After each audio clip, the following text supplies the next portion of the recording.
আসসালামু আলাইকুম রহমতুল্লাহ।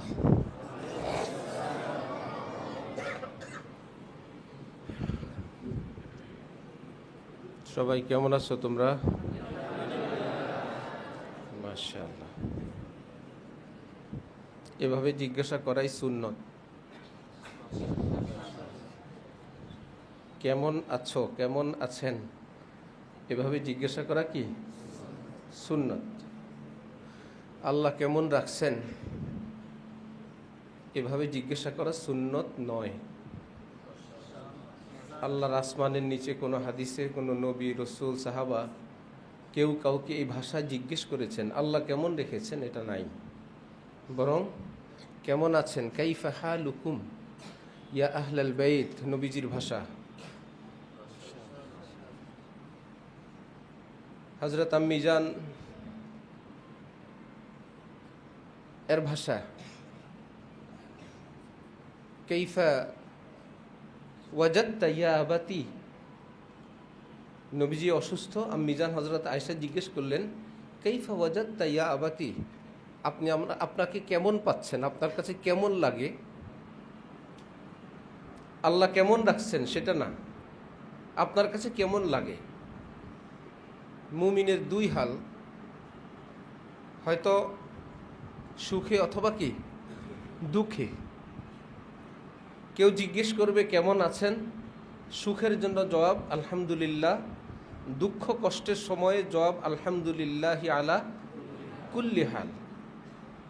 তখন সায়েল, যিনি সোয়ালকারী, তিনি জানতে পারবেন, বুঝতে পারবেন তিনি কোনো কষ্টে আছেন। এত সত্ত্বেও আল্লাহ শুকর, আরও কষ্টও তো হইতে পারত, আরও কষ্টও তো হইতে পারত। আমি আছি কষ্টে, তারপরও কোটি কোটি শুকরিয়া, এর মধ্যেও বেশুমার সীমাহীন নেয়ামতের মধ্যেই আছি। কারো দুইটা ছেলে, একটা ছেলেই ছোট্ট শিশু, পানিতে পড়ে মরে গেছে। কেমন আছেন, আলহামদুলিল্লাহ আলা কুল্লি হাল, কষ্টে আছি ভালো, তারপরেও ভালো আছি। আর ভালো কি, একটা ছেলে, দুইটার মধ্যে একটা, বা যদি দোনোটা মারা যেত, যদি সব মারা যেত, যত মুসিবত, এর চাইতে আরো বড় মুসিবত তো মুমকিন।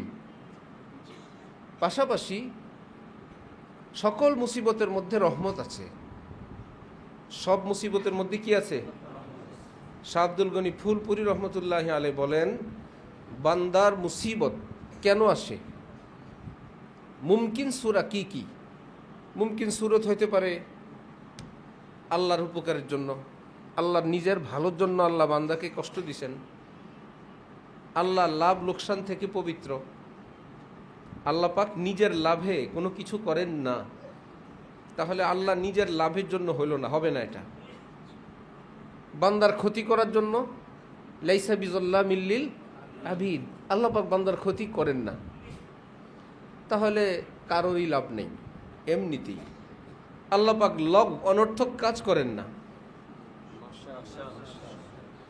আল্লাহ নিজের লাভেও কিছু করেন না, বান্দার ক্ষতির জন্যও কিছু করেন না, অনর্থকও কিছু করেন না। আর বাকি থাকে এক সূরত, তাহলে কি বান্দার লাভের জন্য, 100% বান্দার লাভের জন্য। এই জন্যই বলা হয়, দোস্ত কি জানিব সে জো পৌঁছে বালা, वो বালা হরগিজ নেহি, वो है করম। নিজের আপনজনের পক্ষ থেকে যদি কোনো মুসিবত আসে, এটা মুসিবত নয়, এটা দয়া। মুসিবত আবার কেমন দয়া? হ্যাঁ, এটাও দয়া। একান্ত ঘনিষ্ঠ কোন ডাক্তার, আপনজন, সে বলল আপনি বাঁচতে হইলে আপনি ইমার্জেন্সি কি করেন, আঙ্গুল কেটে ফেলেন। কেটে ফেলছি, যে ইনফেকশনের মাত্রা এত দ্রুত, এটা দ্রুত আপনার দেহে ছড়াবে। এই মুসিবতটা কি রহমত না? আপনার পা কেটে ফেলেন, রহমত। পিত্ত ফেলে দেন, ক্যান্সার হবে, রহমত। পৃথিবীর ডাক্তারদের ডিসিশন ভুল হয়, গলত হয়। রব্বুল আলামিন বলেন আমার একটা ডিসিশনও ভুল হয় না। আমি যদি কোনো কষ্টের কোনো কিছু দেই, এটা রহমত লুকায়িত আছে। সুতরাং নির্বিঘ্নে নিশ্চিন্তে বলো আলহামদুলিল্লাহ আলা কুল্লি হাল, সর্বহালে আলহামদুলিল্লাহ। তাহলে বান্দার দুই হাল, হয়তো আনন্দের অথবা কষ্টের। আনন্দে থাকলে তিনি জবাব দিবেন আলহামদুলিল্লাহ, কষ্টে থাকলে তিনি জবাব দিবেন কি এই দুই জবাব থেকেই বোঝা যায় সবাই সবসময় সুখেই থাকে না, নাহলে তো ইন্নাল্লাহ মা'আস সাবিরিন আসতো না, ইন্নাল্লাহ মা'আস শাকিরিন বললেন লা ইন্নাল্লাহ মা'আস। তো হযরত থানবী বলেন, হযরত ওয়ালা করাচি বলেন, আল্লাহর দিকে উড়ার দুইটি ডানা। বান্দা কখনোই চুপ থাকে না, সবসময় আল্লাহর দিকে উড়ে উড্ডয়ন করতেই থাকে, কখনো শুকরের ডানায়, কখনো সবরের ডানায়, কখনো শুকরিয়া জ্ঞাপন করে আল্লাহ এই নিয়ামত দিচ্ছেন, সেটা দিচ্ছেন, এই সেই আলহামদুলিল্লাহ উঠতেছে। আর কখনো কষ্ট, তখন আবার বলে আলহামদুলিল্লাহ আলা কুল্লি হাল। এখনও সে আল্লাহর দিকে গগনে উঠতেছে, বান্দা থেমে থাকে না, কখনো শুকরিয়ার ডানা দিয়ে, কখনো সবরের ডানা দিয়ে, সর্বাবস্থায় একজন মুমিন বান্দা আল্লাহর দিকে সে উঠতেই থাকে। তাহলে যিনি জিজ্ঞাসকারী তিনি যদি জিজ্ঞেস করেন বান্দার জন্য যে নেয়ামত এটাও ভালো, কষ্টটাও কি ভালো না? কষ্টটাও তো ভালো, কিন্তু এটার অনুভূতি সবসময় করা সকলের তৌফিক হয় না, বা সেরকম ইয়াকিন, কমজোর আছে, দুর্বল মুমিন আছে, ইত্যাদি আছে।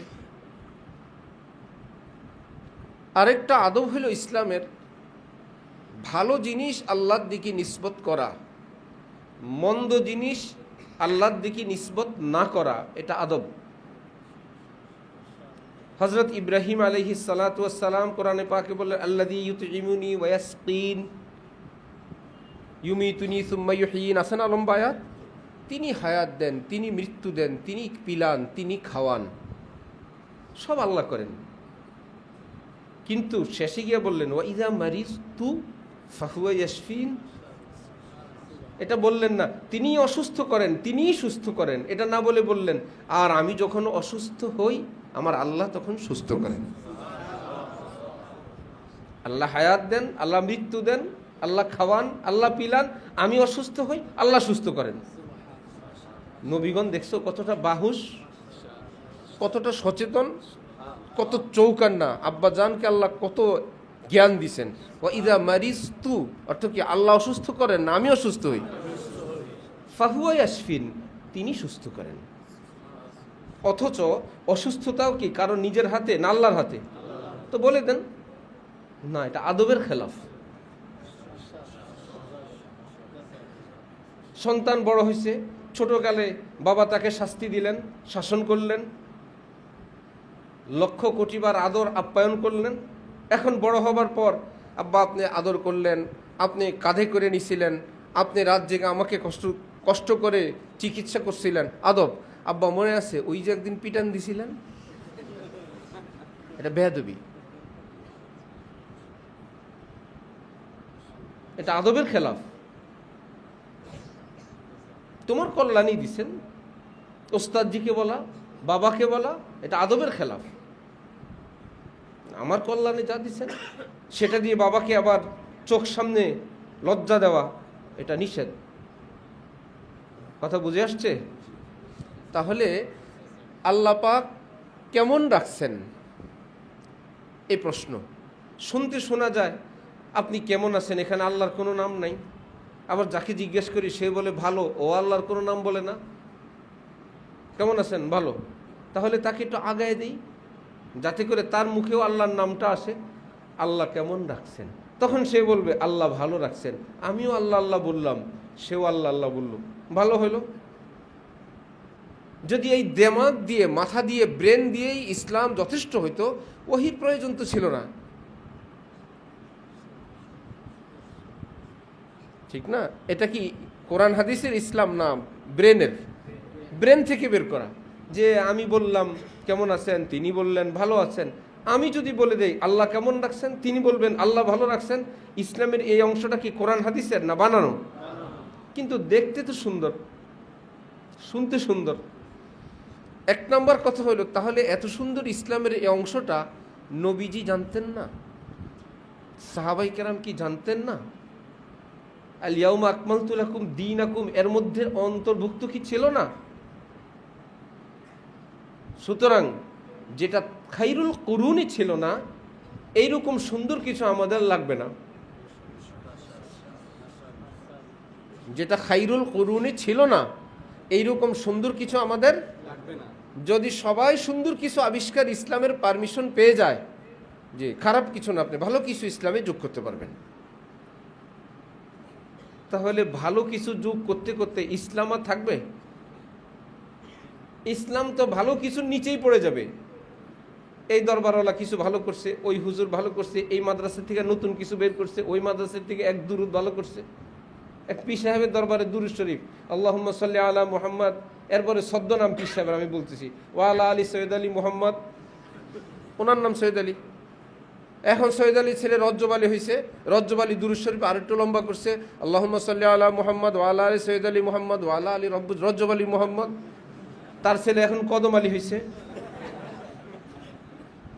আল্লাহুম্মা সাল্লি আলা মুহাম্মদ ওয়ালা আলী সৈয়দ আলী মুহাম্মদ ওয়ালা আলী রজ্জব আলী মুহাম্মদ ওয়ালা কদম আলী। এই দুরুদ কত লম্বা হবে শেষে? এই কি সৈয়দ আলীদের দরবার একটাই? আর দরবার আছে না? সারা দুনিয়া কি এটা আমাদের দরবার শরীফ, এটাও দুরুদ। ভালো জিনিস না, ভালো জিনিস ইসলামে যোগ করা ভালো না। ভালো জিনিস ইসলামে যোগ করা কি না? নবীজি ভালো আল্লাহদের সঙ্গে বলছেন, মান ওয়াক্কারা সাহিবা বিদাতিন ফাকাদ আআন আলা হাদমিল ইসলাম। যে কোনো বেদাতি লিডারকে সম্মান করলো, সে আমার ইসলাম ধ্বংসের কাজে হেল্প করলো, সহযোগিতা করলো। একটা ইবলিসকে তুমি সম্মান করলা, আমার দেওয়া ইসলামের গায়ে আবার নতুন হাত পা নতুন করে আঙ্গুল লাগাইছে, সে আমারটা পরিপূর্ণ ছিল না। সে আমার ইসলামকে অসম্পূর্ণ বলে নতুন করে ইসলামকে সংযোজন করে। এইরকম দুষ্ট দুরাচারকে কেউ সম্মান করবে না। নবীজি বলেন যে তোমার নবীর ইসলাম তোমার কাছে ভালো লাগে না, নতুন আবিষ্কৃত ইসলাম, মান ওয়াক্কারা সাহিবা বিদাতিন ফাকাদ আআন আলা হাদমিল ইসলাম, ইসলাম ধ্বংসের কাজে সে সহযোগিতা করলো। এক আমি জানো আয়েশা রাদিয়াল্লাহু তাআলা আনহা থেকে হাদিস, মান আহদাসা ফি আমরিনা হাযা মা লাইসা মিনহু ফাহুয়া রাদ্দুন। আমাদের এই ইসলামে নতুন কিছু যে আবিষ্কার করবে, সেই জিনিসটা বিতাড়িত, মরদুদ, এটাকে আমরা ফিক্কা মেরে ফেলে দেব। অথবা যেই ব্যক্তি আবিষ্কার করলেন সেই ইসলাম থেকে বিতাড়িত, ফাহুয়া রদ্দুন, সে ব্যক্তি ইসলাম থেকে আলাদা, আমাদের কেউ না সে। কেন? ইসলামের বয়স বাড়বে, এই যদি জোড়াতালি লাগতে থাকে ইসলাম তো অনেক বড় হয়ে যাবে এবং সবাই ধারক বাহক হয়ে যাবে, সবাই ইসলামের প্রবক্তা হয়ে যাবে। আমরা সবাই ইসলামের অনুসারী, কেউ ইসলামের হাত পা অঙ্গ প্রত্যঙ্গ বাড়ানোর পারমিশন পৃথিবীর কারোর ভালো কিছু নেই। তাহলে যিনি প্রশ্ন করবেন তিনি যদি বলেন আল্লাহ কেমন রাখছেন, যাকে প্রশ্ন করবে তিনি যদি জিজ্ঞেস করেন মানে কি আল্লাহর ব্যাপারে আপনার সন্দেহ, আপনি কি জানতে চান, আল্লাহ ভালো রাখছেন না খারাপ রাখছেন, এই কথাই তো উদ্দেশ্য। আল্লাহ আপনাকে কেমন রাখছেন এর অর্থ কি? যদি ফিক্সড হয় আল্লাহ ভালোই রাখছেন, তাহলে তার প্রশ্ন নাই। হালাত একটা, হালাত কয়টা? আসলে কয়টা? দুইটা। তাহলে যিনি প্রশ্ন করলেন আল্লাহ কেমন রাখছেন, অর্থ কি আল্লাহ ভালো রাখছেন না আল্লাহ খারাপ রাখছেন, এই সুয়াল হারাম। আল্লাহ কি আবার খারাপ রাখেন নাকি? আপনি কি বলেন যে আল্লাহ কি আপনাকে ভালো রাখছেন নাকি আল্লাহ খারাপ রাখছেন? এই আকীদার থেকে সুয়াল করা না জায়েজ, হারাম। আমার রেকর্ড হচ্ছে, লাইভ হচ্ছে, 100 বার শুনতে পারবা। আল্লাহ কি ভালো রাখছেন না খারাপ রাখছেন, এই সুয়াল হারাম। আল্লাহ খারাপ রাখেন না। একটু আগে বললাম না, বাহ্যিকভাবে আসা আন তাকরাহু শাইআন ওয়া হুয়া খায়রুল লাকুম, কত কিছু তোমাদের খারাপ লাগবে জেনে রাখবা, সেটাও কল্যাণ। কোরআনে পাকের আয়াত। কত কিছু তোমাদের খারাপ লাগবে, আমি আল্লাহর পক্ষ থেকে বিধান আদেশ নিষেধ জেনে রাখবা দুনিয়া আখিরাতের জন্য, সেটাও তোমাদের জন্য কল্যাণের, তোমাদের উপকারের, ভালোর। তাহলে আল্লাহ কি খারাপ রাখেন না সবসময় ভালো রাখেন? সেটা আমাদের কাঙ্ক্ষিত অনাকাঙ্ক্ষিত, আমরা সেই নিয়ামতের জন্য প্রস্তুত। হাজী আমদাদুল্লাহ মুহাজির মক্কির কথা আছে না, বয়ান করলেন অসুস্থতাও নিয়ামত। অসুস্থতাও কি নিয়ামত? হযরত থানবী বলেন এক লোক তার বাচ্চা নিয়ে আসছে অসুস্থ, দোয়া করার জন্য। ইসলামের নীতিমালা হইল আল্লাহর নিয়ামত দূর করার দোয়া করা জায়েজ নেই। কেউ বলতে পারবেন আল্লাহ আমাকে আপনি সুখ দিছেন তুলে নিয়ে যান, টাকা পয়সা দিছেন নিয়ে যান, সুস্থতা দিছেন নিয়ে যান, এটা হারাম, বেয়াদবি। তাহলে আল্লাহ পাকের নেয়ামত দূর করার দোয়া করা কি নাই? একটু আগে বয়ান করছেন অসুস্থতা কি নেয়ামত। হযরত থানবী বলেন দোয়া বয়ান তো করলেন, এখন দেখবো কি দোয়া করে দরবসকে। বললেন অসুস্থতা নেয়ামত, এখন এই লোকের বাচ্চা অসুস্থ, দেখি তো কি দোয়া করে। হাজী সাহেব বললেন আল্লাহ অসুস্থতাও নেয়ামত, সুস্থতাও নেয়ামত। অসুস্থতার নেয়ামতটা আপনার ভারী নেয়ামত, সুস্থতারটা হালকা নেয়ামত। আমরা কমজোর বান্দা, অসুস্থতার ভারী নেয়ামতটা তুলে নিয়ে সুস্থতার হালকা নেয়ামত দান করেন।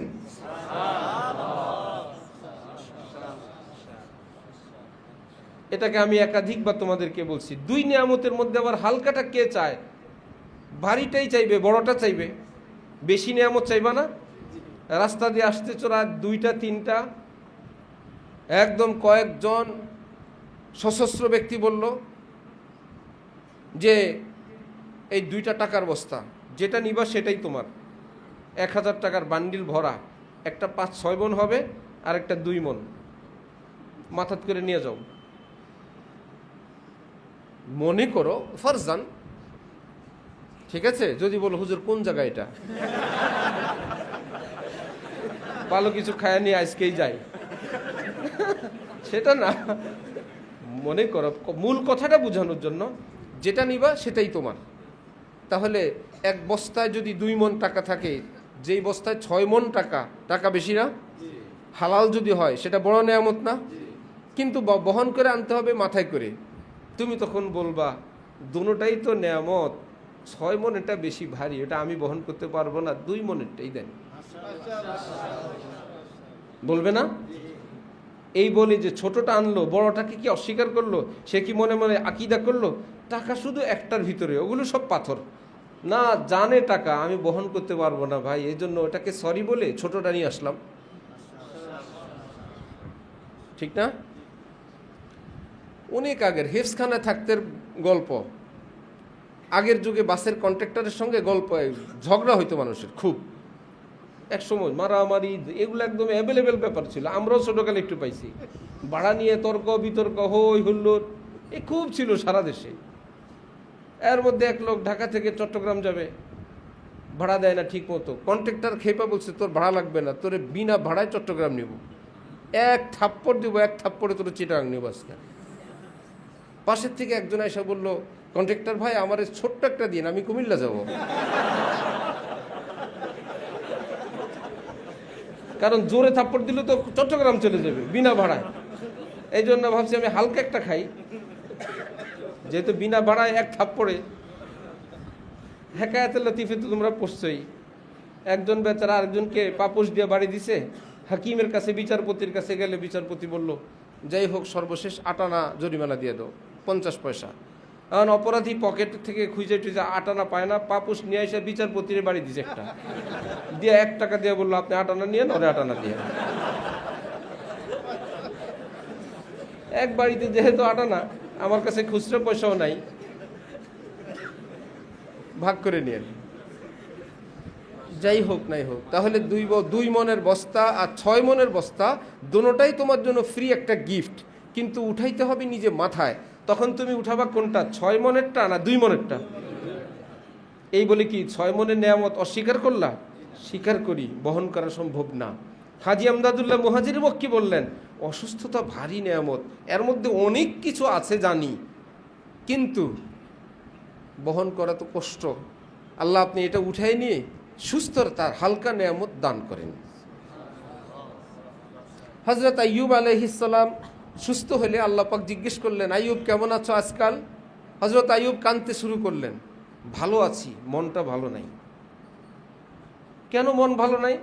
অসুস্থতার সময় আপনি প্রতিদিন 2 বেলা আমাকে জিজ্ঞেস করতেন ডেকে ডেকে আইয়ুব কেমন আছো, সন্ধ্যায় আবার জিজ্ঞেস করতেন আইয়ুব কেমন আছো। সুস্থ হওয়ার পর আপনার মায়া ভরা সেই ডাকটা তো আর শুনি না, আপনার মায়া ভরা সেই ডাক তো আর শুনি না। অসুস্থতাও নেয়ামত, কিন্তু সেটা বুঝার মতন, উপলব্ধি করার মতন সবার সক্ষমতা থাকে না, ইমানি শক্তি এতটা না। তুমি আমি যখন জিজ্ঞেস করব না বুঝে যে আল্লাহ কেমন রাখছেন, ভালো থাকলে তো তিনি বলবেন ভালো আছেন, তো তিনি তো বেঁচে গেলেন, কিন্তু তুমি প্রশ্ন করে তো বিপদে ফেসে গেলা। তার মানে কি আপনার আকীদা আল্লাহ ভালো রাখেন খারাপ রাখেন? এ আকীদা রাখা কি জায়েজ না নাজায়েজ? না জায়েজ। আবার তিনি যদি জবাব দিয়ে দিলেন সঠিক, তাহলে এক পাশ বিপদে পড়লো আর এক পাশ রয়ে গেল। আলহামদুলিল্লাহ, আল্লাহ খুব ভালো রাখছেন। আর যদি বিপদগ্রস্ত হন, চরমভাবে ক্ষতবিক্ষত, বিধ্বস্ত, ক্ষতিগ্রস্ত, সেই লোককে বললে তুমি আল্লাহ কেমন রাখছে, সে যদি মনের কষ্টে সহ্য করতে না পেরে, যেহেতু সব অবস্থায় আল্লাহই করেন, আল্লাহ তো আমার এসা করছেন, আল্লাহ তেসা করছেন, আল্লাহ এরকম বিপদ দিছেন, এগুলো সব কি ইমানের কথা না ইমান নষ্ট করার কথা? এই যে ইমান নষ্টের কাজে আগায় দিল কে? প্রশ্নকারী। তাকে ক্ষতিগ্রস্ত করার জন্য পথ উন্মুক্ত করে দিল কে? প্রশ্নকারী। কি প্রয়োজন ছিল আপনার এই প্রশ্ন করার? আল্লাহ কেমন রাখছেন, এই বুজুর্গি কোথায় পাইছেন? কথা বুঝে আসছে? তাহলে প্রশ্ন হবে কি, কেমন আছেন? হ্যাঁ, যিনি জবাব দিবেন তিনি স্বাধীনভাবে ভালো আছি, কষ্টে আছি, বিপদে আছি, তখন আর এর সঙ্গে সে আল্লাহ করছেন এটা যুক্ত হবে না। যেমন হযরত ইব্রাহিম আলাইহিস সালাম বললেন, ওয়া ইযা মারিস্তু, আমি যখন অসুস্থ হই, ফাহুয়া ইয়াশফিন, আমার আল্লাহ আমাকে কি করেন? সুস্থ করেন। হযরত থানবী লিখছেন, বাদশাহ কোনো প্রজাকে বলল গোলামকে পানিতে ঝাঁপ দাও, সে ঝাঁপ দিল পানিতে। এখন উল্টা ধমক দিচ্ছেন, তোমাকে পানিতে ঝাঁপ দিতে বলছি, কাপড় চোপড় ভিজেছো কেন? আজীব কথা। এখন দুই হাল, বেয়াদব যদি হয় সেই ছেলে, আমি কি বিবস্ত্র হয়ে নামবো? হ্যাঁ। আর যদি আদব বলা হয়, জাহাপনা আমারই ভুল, আমার ভুল হয়েছে, আপনি তো আমাকে ঝাঁপ দিতে বলছেন, কাপড় ভিজেতে তো আপনি বলেন নাই। বাদশাহ তখন বলবে, আরে বোকা, তাহলে ঝাঁপ দিবি কি? কাপড় ছাড়া ঝাঁপ দিবি, ঠিকই আছে, ভুল না। আদব। হাজী আমদাদুল্লাহ মুহাজির মক্কির কথা শুনাইলাম। কাসেম নানুতুবিকে একটা কিতাবের পাণ্ডুলিপি ছাপানোর আগের অবস্থা কাসেম নানুতুবিকে দিচ্ছেন হাজি সাহেব। একটা শব্দের বানান সঠিক না। এখন কেমনে নিজের ওস্তাদ, নিজের শায়েখের কথা লিখবে, আপনার এই বানান ভুল, আবার কিভাবে ছেড়ে দিবে? তাহলে তো এভাবেই ছাপবে, খেয়ানত হয়। আমাকে দেখতে দিলেন, আমি কি বলবো? বড়দের সঙ্গে আদব।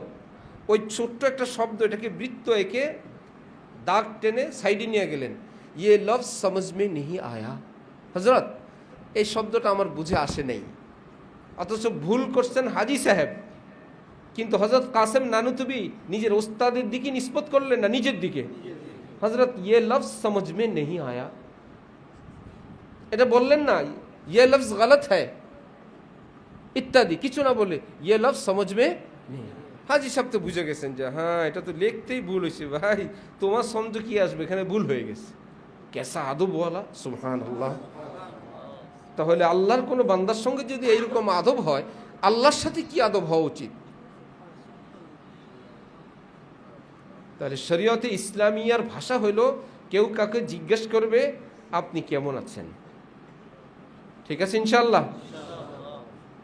যদি বলেন এত সুন্দর একটা শব্দ, আল্লাহর নাম বলতো ইত্যাদি ইত্যাদি, সেটার জন্য শোনো।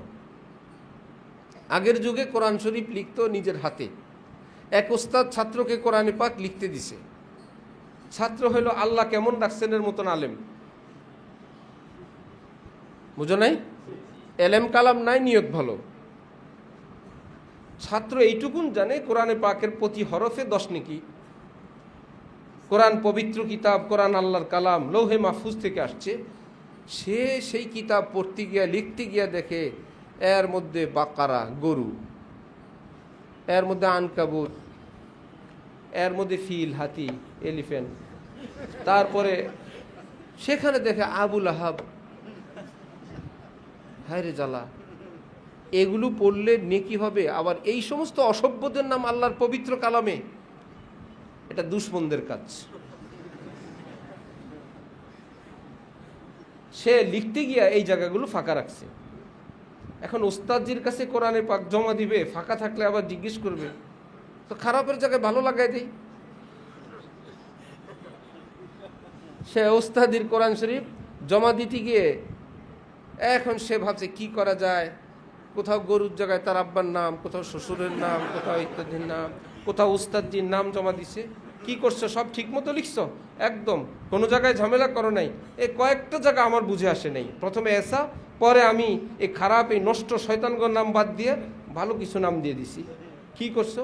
এই তো কোথাও গরুর জায়গায় আব্বার নাম, তারপরে না মাকড়সার জায়গায় শ্বশুরের নাম, আর আপনার নামও এক জায়গায় দিয়ে দিছি। কোথাও হুজুর আবুল আহাবের জায়গায় আপনার নাম দিয়ে দিয়েছি,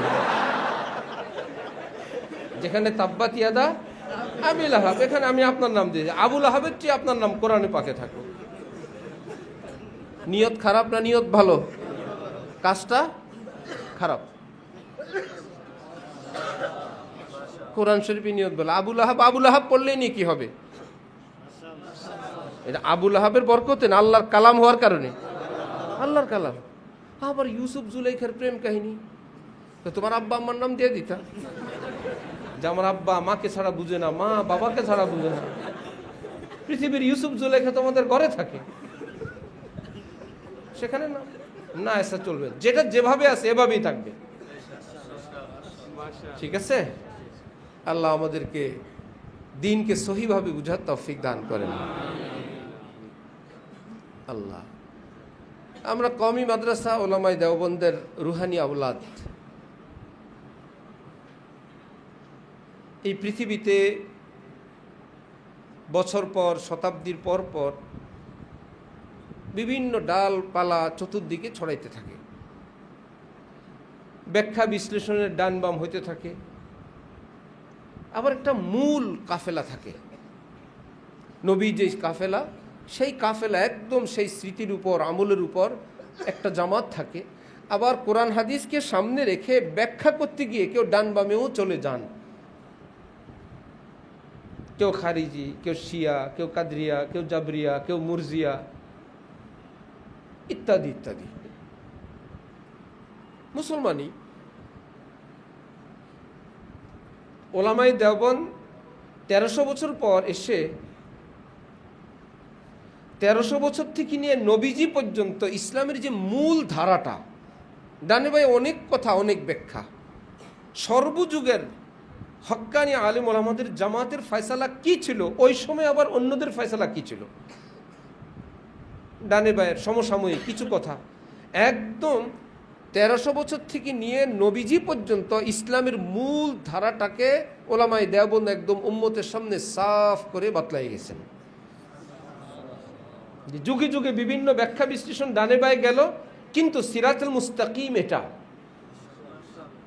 এটার উপর জমহুর, এটার উপর মুহাক্কিকিন, হ্যাঁ মুহাক্কিকিনের ছাত্র অথবা কোনো এক ব্যক্তি কোনো একটা ব্যাখ্যা করে ডানে বায়ে চলে গেছেন, তিনি ভালো, তার এই ব্যাখ্যাটা ঝামেলা আছে, সমসাময়িক অন্যান্য আলেমরা গ্রহণ করেন নেই, ইত্যাদি ইত্যাদি। এইরকম একটা পথ একদম নবীজি পর্যন্ত, যেটাকে সিরাতুল মুস্তাকিম বলা হয়, এইরকম একটা পথ উম্মতের জন্য তারা উন্মুক্ত করে গেছেন।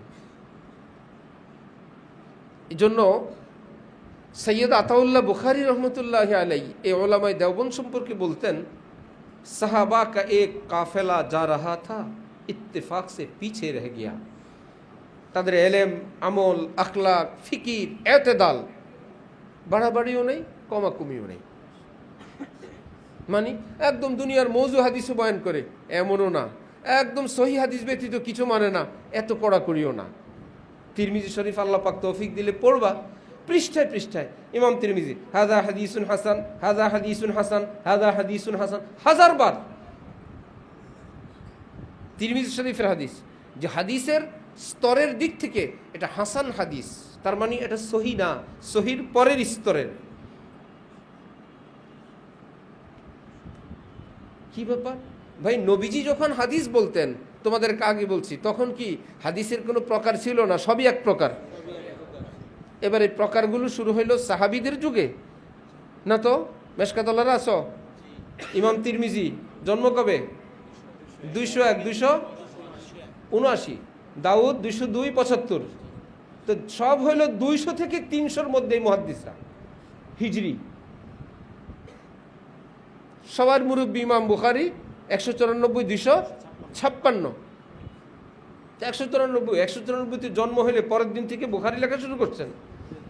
মক্ত পড়ালেখা আছে না, হেফজখানা তো। আর অন্যদের 201, 194, 201। ওইদিকে আমাদের আইম্মায়ে কেরাম, ইমামে আজম 80, 150, ইমাম মালিক 93, তারপরে কি 179, ইমাম শাফি 150, 204, আর ইমাম আহমদ ইবনে হাম্বল 164, 241। তো ইমামদের কাফেলা চলে গেল, 80 থেকে শুরু হয়ে 164 পর্যন্ত জন্ম শেষ। আর বুখারিওয়ালারা শুরু হলো 194 থেকে জন্ম। এরপরে এর একটু আগ দিয়ে একটু পর দিয়ে হলো কি বিশাল বড় এই হাদিসকে সহি, হাসান, জয়ীফ, মৌজু এটা লেখার গল্প। বুঝে আসছে? মৌজু হাদিসকে আবার হাদিস কেন বলে এটার এক সুন্দর উদাহরণ দিছিল গোলাম আহমদ কাদিয়ানি না। সে বলছিল সে মৃত্যুর আগে একটা বিয়ে করবে, তার বউর নাম হবে আহমদি বেগম। কি বেগম? সে গোলাম আহমদ, তার বউর নাম হবে আহমদি বেগম। আর মৃত্যুর আগে বেচারার ওহী অনুযায়ী এর বিয়ে হয় নাই, কিন্তু বলা হয় গোলাম আহমদ কাদিয়ানির বউ বিভিন্ন এলাকায় নির্বাচন করে ফেল করে, তারপরও চেয়ারম্যান বলে, দেখো নাই চেয়ারম্যান সাহেব। কেমনি চেয়ারম্যান? কোন টারমে? কোনো টারমেই না, নির্বাচন করছিলেন। এই চেয়ারম্যানরা যেমন চেয়ারম্যান, এই জন্য জাল হাদিসও তেমন কি হাদিস, জাল হাদিস। এটাও না কেটা হাদিস। গোল কি মুতানাব্বি, ভণ্ড নবীকে লোকেরা বলতো। নবীন অর্থ নবী, মুতানাব্বি অর্থ ভণ্ড নবী। নাবি অর্থ কি নবী, মুতানাব্বি অর্থ ভণ্ড নবী। তো লোকেরা তাকে বলতো ইয়া মুতানাব্বি, নাম নাম ইয়া কি। তাকে জিজ্ঞেস করলো তোকে ভণ্ড নবী বলে খারাপ লাগে না? সে তখন বলতো ভালো বলুক খারাপ বলুক, নবী তো বলে, আমি এতেই খুশি। আমার যদি নবী বলে ডাক দেয়, বন্ড নবী একদিন আসতেও পারে, বন্ড শব্দটা থাকবে না দুনিয়া, আর বাকি থাকবে কি নবী। আমি সেই দিনের প্রত্যাশায় আছি। তো যাই হোক, জাল হাদিস, এই জাল হাদিস। তো যখন 80 হিজরি, 150 হিজরি, 200 হিজরি, 250 হিজরি, 300 হিজরি এ আসলো, তাহলে 80তে ইমাম আজমের জন্ম। তার পূর্বেও তো গল্প আছে। নবীজি 80 বছর আগে হিজরত করে আসছেন। আমাদের দেশের স্বাধীনতার বয়স এখনো 60 হয় নাই, 56 বছর। স্বাধীনতার ইতিহাস যারে বলবে একরকম, আরেকজনে বলে আরেক রকম। এই সরকার আসলে একরকম, সেই সরকার আসলে ফিনিশ। 56 বছরে খতম। তাহলে অনেক চড়াই উতরায়, অনেক কিছুর পর খাইরুল কুরুন ভাবছেন মুহাদ্দিসিনরা হাদিসগুলো আমরা লিখে ফেলি। একদম যে হাদিসগুলো শ্রেষ্ঠ শ্রেষ্ঠ সনদে বিশ্বাসযোগ্য ব্যক্তি, গ্রহণযোগ্য, পৃথিবী সারা আলেম, তিনি কার কাছে, তিনি কার কাছে, তিনি কার কাছে, এবং তিনি কেমন, তার মেধা কেমন, তার উস্তাদের সঙ্গে সাক্ষাৎ কেমন, কতক্ষণ ছিলেন, তাকওয়া, পরহেজগারি, মেধা শক্তি, স্মৃতিশক্তি, উস্তাদের বয়স, তার বয়স, মুলাকাত, অবস্থান, অনেক পরীক্ষা নিরীক্ষা করার পর ঘাটে ঘাটে যখন মিলে গেছে, হ্যাঁ নাম লেখেন, গ্রহণযোগ্য, একজন বর্ণনাকারী গ্রহণযোগ্য। সিয়ারু আলামিন নুবালা কিতাব আছে, মাদ্রাসায় আছে, ইমাম শামসুদ্দিন জাহাবি সহ অনেক বড় বড় কিতাব আছে। এই হাদিস বর্ণনা করে যারা বড় বড় কিতাব পর্যন্ত আনছেন, পরে তো কিতাবই চলে আসছে। বুখারী, মুসলিম, তিরমিজি পর্যন্ত নবীজির থেকে মধ্যখানের যে ব্যক্তি, ওই তাদের জীবনী আছে এই কিতাবে। জন্ম কবে, মৃত্যু কবে, কোন উস্তাদের কাছে হাদিস পড়ছেন, কার থেকে কয়টা বর্ণনা করছেন, তিনি কেমন গ্রহণযোগ্য ইসলামী জগতে। ইসলামে শুধু কোরআন হাদিস সুসংরক্ষিত না, হাদিসের বর্ণনাকারীদের নাম, ঠিকানা, বাপদাদার এবং তার গ্রহণযোগ্যতা সেটাও কিতাবে আছে। নতুন কিছু ঢুকানোর লাইন নেই। নতুন ঢুকাবে কেমন? সব তো লেখা হয়ে গেছে। নবীজির থেকে নিয়ে 300 বছর, 200, 250 বছর, 500 বছর, 700 বছর পর্যন্ত সব লেখা আছে। এই জন্য তো ইমাম শামসুদ্দিন জাহাবি বলতেন, অনেকের জীবনী লিখলাম তাকে তো দেখি নাই, তার মৃত্যুর পরে মরণোত্তর কিয়ামতের মাঠে তো থাকবেন। আল্লাহ যদি আমার তৌফিক দেন, কিয়ামতের মাঠে তো সব আলেমরা থাকবেন, আমি এক এক আলেমের মাথায় হাত দিয়ে এরকম বলবো, ওনার নাম এই, বাড়ি কুফায়, জন্ম এততে, মৃত্যু এততে, এতটা হাদিস তিনি বর্ণনা করেছেন, এতটা সহি, এতটা হাসান, এতটা জয়ীফ। আর এই হুজুরের নাম এই হুজুরের নাম এই হুজুরের এই হুজুর বহু চেষ্টা করছেন, ওনাকে আমরা মৌজুয়াতের লিস্টিতে রাখছি, এটাকে দাজ্জাল নাম দিয়ে দিছি, এটা দুষ্ট, ওটা দুষ্ট, পাগড়ি দিলি কি হবে, আর হাদিস আমরা একটাও নেই। কিয়ামতের মাঠে তো সব থাকবে, মাথায় হাত দিয়ে একজন একজন করে বলে দিব, আল্লাহ আমাকে সেই তৌফিক দান করছেন। ইমাম শামসুদ্দিন জাহাবি, সব লেখা। পরবর্তীতে যখন দেখলেন যার জীবনে ধোঁকা আছে, মিথ্যা আছে, প্রতারণা আছে, ভুলে যায়, এরকম আছে, বাদ, তোমার লাগবেই না, আমাদের ইসলামী জগতে তোর নামই নেই, যা। একদম বুজুর্গ, পরহেজগার, শতভাগ পরীক্ষায় উত্তীর্ণ, এই বর্ণনাকারীদের হাদিস কিতাব লেখা থেকে নবীজি পর্যন্ত মধ্যখানে যে ধারায় যারা আছেন, আমরা তাদের হাদিস রাখবো, সব পবিত্র, সব বড়।